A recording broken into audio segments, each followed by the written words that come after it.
ছোটবেলা থেকেই ছবি আঁকতাম এবং আমার মেজো ভাই ছবি আঁকতো, তাকে দেখে তার রং দিয়েই শুরু হয়েছিল।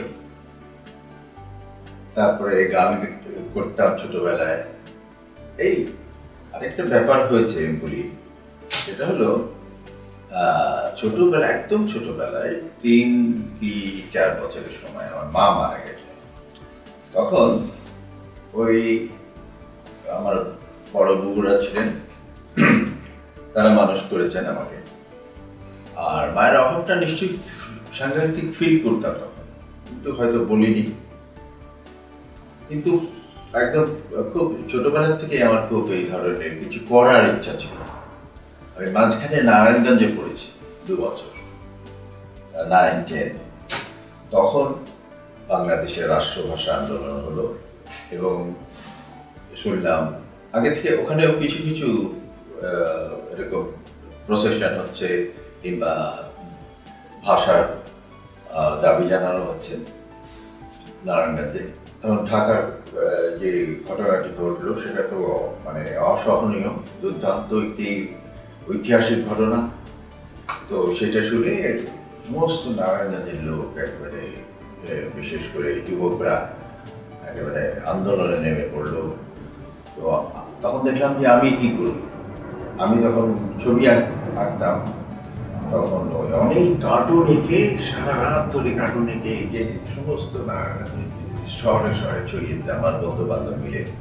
ওরা টাঙাতো, আমি আঁকতাম, রাতের পর রাত করেছি। তারপরে আমি একটা বেশ হলো, গন্ডগোল হয়েছিল কোনো একটা ব্যাপারে।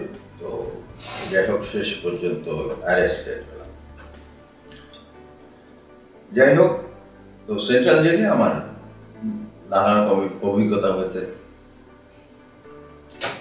মানুষ ভাষার জন্য যে কতখানি করতে পারে এবং খুব সাধারণ মানুষ সেন্ট্রাল জেলে, সেই কথাটা আমার মনে আছে। সে বলছে যে আমরা তো বাইরে থাকলে আমরা নিশ্চয়ই রাষ্ট্রভাষা আন্দোলনে যোগ দিতাম, কিন্তু আপনারা এসছেন, আপনাদের সঙ্গ পেয়ে আমরাও ভাবছি যে আমরা রাষ্ট্রভাষা আন্দোলনে যোগ দিচ্ছি। এই যে ভাষার প্রতি যে দরদটা ছিলই বলি, এখন বোধহয় সেই দরদটা অতটা নেই।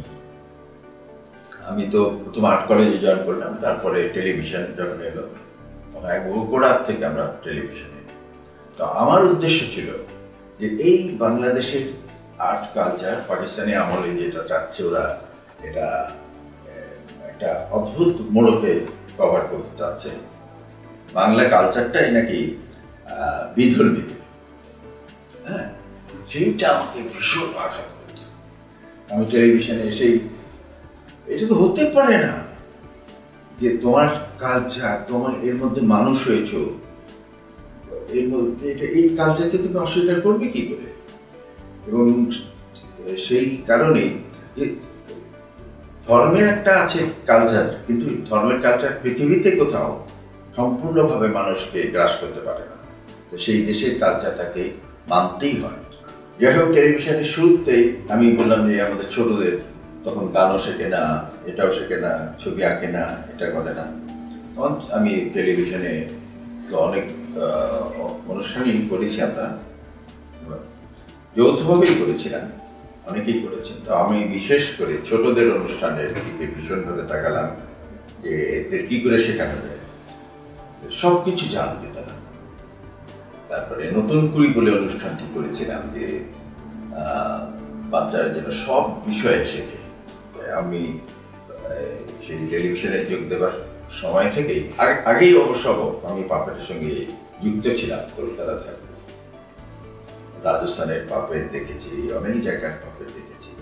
তো এখানে এসে আমার ছাত্র যারা ছিল আর্ট কলেজে, তাদের নিয়ে শুরু করলাম এবং আলটিমেটলি খুব সাকসেসফুল কতগুলো সিরিজ হলো। মনের কথা হলো, যেটা বাচ্চাদের সাংস্কৃতিক উপলব্ধি শেখানো হয়। ছবি আঁকা একটা বিশেষ, কিন্তু ছবি আঁকাকে কেন্দ্র করে তার মানসিক যে প্রসার, ছোটদের ভীষণ প্রয়োজন কল্পনা শক্তি। রবীন্দ্রনাথ বারবার বলেছেন, নানা জায়গায় বলেছেন যে শিশু শিক্ষার সর্বশ্রেষ্ঠ উপাদান অথবা শিক্ষার সর্বশ্রেষ্ঠ উপাদান হলো কল্পনা শক্তির বিস্তার, যেটা আমাদের শিক্ষা ব্যবস্থা কেন জানি আস্তে আস্তে উঠে গেল। কল্পনা শক্তি যেন না হয়। আমরা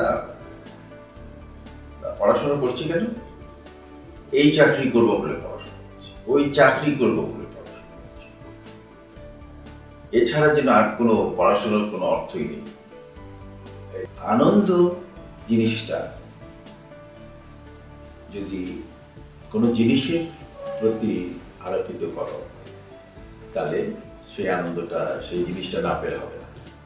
আর যদি কল্পনায় আনন্দ আসে, তাহলে তুমি তো সাধারণ কিছু দিয়েই পাবে। তো এই যে কল্পনা শক্তি ভেঙে দেওয়ার যে রেওয়াজ এসছে, এটা একটা কারণ আমাদের সমাজে। আরেকটা হলো সে কিছু বানাচ্ছে না, নিজের হাতে কিছু করছে, বাচ্চা এত পেয়ে যাচ্ছে এবং সেই পাওয়াটা একটা কম্পিটিশন হয়ে গেছে আজকাল, সেটা বড় কথা। পৃথিবী জোড়া কম্পিটিশনে আমাদের পাপেটের অনুষ্ঠান শ্রেষ্ঠ প্রাইজ পেয়েছে, যাই হোক এরকম আরো আছে। তো এটা খুব যে চেষ্টা হচ্ছে তা নয়। 10 বছর পরে আমাদের দেশে পপেট টাপেট নাও থাকতে পারে, বিদেশিরা আসবে ওদের কাছ থেকে ভাড়া করে কিংবা ওদের মতো করে। আর চেষ্টা করার দরকার নেই, এখন পয়সা থাকলেই কেনা যায়। সুতরাং আমাদের দেশে পাপেট টাপেট থাকার দরকার নেই। পাপেট অনুষ্ঠান বা এদের বিদেশ থেকে আসবে, কার্টুন বিদেশ থেকে আসবে, ভাষা বিদেশ থেকে আসবে। এই যে তোমরা যে এটা খুব চমৎকার প্রচেষ্টা করছো, এইগুলো জানতে চেষ্টা করছো, এটা খুব ভালো কথা। তোমাদের বিশেষ বিশেষ কি বলবো, ধন্যবাদ জানাই আমাকে নির্বাচন করার জন্য। ধন্যবাদ।